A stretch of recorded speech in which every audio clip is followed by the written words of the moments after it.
Welcome to Trending Today podcast. Everything you missed today in 15 minutes. The Hyperion challenge, $10,000 for a generation ship design. It sounds like science fiction, right? Yeah, but it's real. The Initiative for Interstellar Studies, I4, they're serious about this. They want to make interstellar travel happen. I mean, a generation ship. Think about that. A self-contained world hurtling through space for centuries. It's mind-boggling, not just building the ship itself, which is a massive undertaking, right? Right. But also creating a sustainable society inside. Generations living and dying in space. It raises so many questions, doesn't it? Like, how do you maintain genetic diversity? Exactly. And what about preserving culture, social structures over such a long period? It's fascinating. This isn't just about the tech, it's about the human element, yeah? Absolutely. The psychological impact, the social dynamics, it's uncharted territory. This Hyperion challenge, it's pushing us to think differently about what's possible.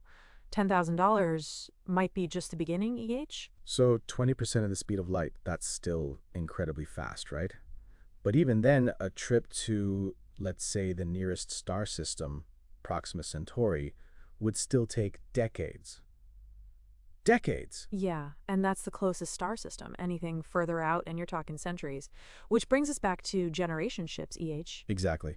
So these advanced propulsion systems, fusion laser sails, they're not just expensive, they're, well, practically science fiction themselves at this point. Oh, for sure. The engineering hurdles are massive. Like, how do you even build a fusion reactor that can operate reliably for decades in the harsh environment of space?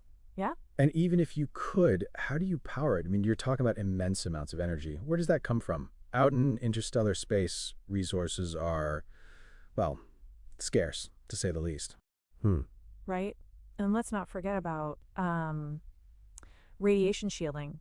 Traveling at those speeds, even tiny dust particles become like microscopic bullets. Protecting the ship and the crew, that's a whole other challenge, right? Absolutely. I mean, it's a minefield out there. Not just dust, but radiation, cosmic rays, you name it. The shielding would have to be incredibly robust. And heavy, too. Which makes propulsion even more challenging. It's a vicious cycle. So even if we crack the propulsion problem, we still have these fundamental physics problems to solve. It's daunting, to say the least. But still, $10,000 is H. Someone's got to try. So it's not enough to just, build a big tin can and strap a rocket to it. This is about creating a sustainable ecosystem in space, right? Yeah, a closed-loop system. Everything has to be recycled: air, water, waste. It's like Earth in miniature, a completely self-sufficient world. And not just for a few astronauts, but for generations. Think about that. People being born, living their entire lives, and dying without ever setting foot on a planet. It's wild. I mean, the sheer scale of it. We're talking hundreds of people, maybe even thousands, living in a relatively small, enclosed space for centuries. The potential for social friction is huge, right? Massive. Absolutely massive. And how do you even begin to design for that? I mean, how do you anticipate the social and psychological challenges that might arise over such an extended period? Generations down the line, it's unprecedented. Yeah, unprecedented. You're talking about creating not just a ship, but a whole new society with its own culture, its own laws, its own everything. And it has to be sustainable, not just physically, but socially and psychologically too. Yeah? So 250 years, that's 8-9 generations. Think about how much our own society has changed in just the last 250 years.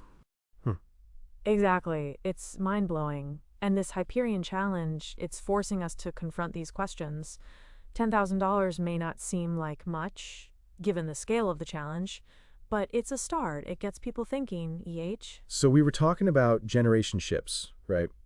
Unprecedented challenges. But back here on Earth, we're building some pretty incredible things too, like this extremely large telescope, the ELT, in the Atacama Desert. Oh yeah? I've heard about that. Isn't that supposed to be like the biggest telescope ever? Yeah, the biggest. Visible and infrared light. First light in 2028, supposedly. Imagine what we'll be able to see with that thing. It's, in the desert, right? The Atacama? Why not? Dry air. High altitude, perfect for observing the cosmos. Minimal light pollution, too. You want the clearest view you can get, yeah? Makes sense. So, what kind of discoveries do they expect to make with this ELT?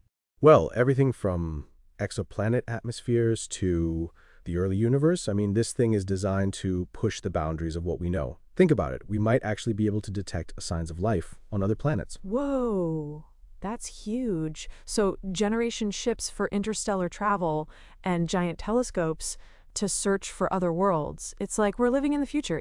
So this ELT, 39 meters across 200 tons, it's mind-boggling, right? I mean, the scale of this thing. It's massive. Yeah, those progress photos, seeing the dome taking shape, the structure for the mirror, it's impressive.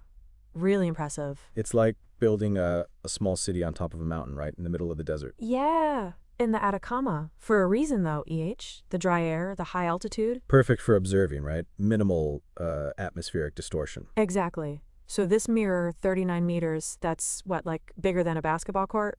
I think it's close, yeah. And the weight, 200 tons. That's like 200 cars. Imagine trying to move that thing.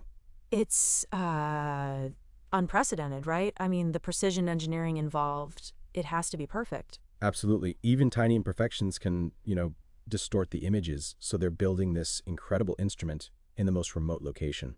To look back in time, to the early universe, to other worlds. Yeah, exoplanets, their atmospheres, maybe even signs of life. It's huge. I mean, if they find evidence of life on another planet, that would change everything, yeah?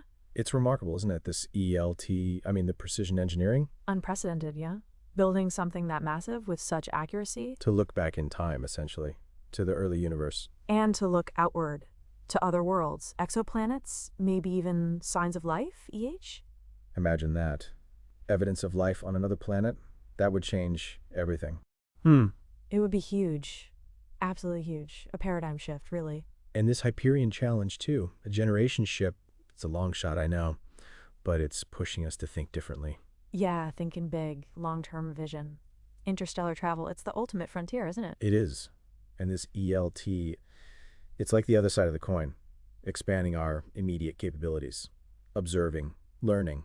Yeah, pushing the boundaries of what we know. Both projects, the ELT and the Hyperion Challenge, they represent humanity's drive to explore, yeah? Absolutely. To understand our place in the universe, whether it's looking back in time or venturing out into the unknown. It's inspiring, to see these projects taking shape. It's like we're really living in the future. So remarkable, really. This ELT, I mean, the precision, it's mind-blowing, isn't it? Yeah, unprecedented. Building something that massive in such a remote location with such accuracy. To look back in time, essentially, to the early universe and outward to other worlds, right? Exoplanets, their atmospheres, maybe even signs of life, which brings us back to that generation ship concept, right? The Hyperion Challenge. Exactly. It's a long shot, I know, but it's pushing the boundaries of what we think is possible. A generation ship creating a sustainable ecosystem in space for centuries. It's wild, The sheer scale, the potential for societal shifts, it's uncharted territory. But as of late 2024, both projects, the ELT and the Hyperion Challenge, are moving forward. Yeah, it's inspiring, isn't it, to see these projects taking shape. It's like we're on the cusp of a new era of space exploration. Groundbreaking discoveries just around the corner, really. It is a new era of understanding our place in the universe, whether it's looking back in time with the ELT or venturing out into the unknown with a generation ship. It's all about pushing the boundaries of what we know.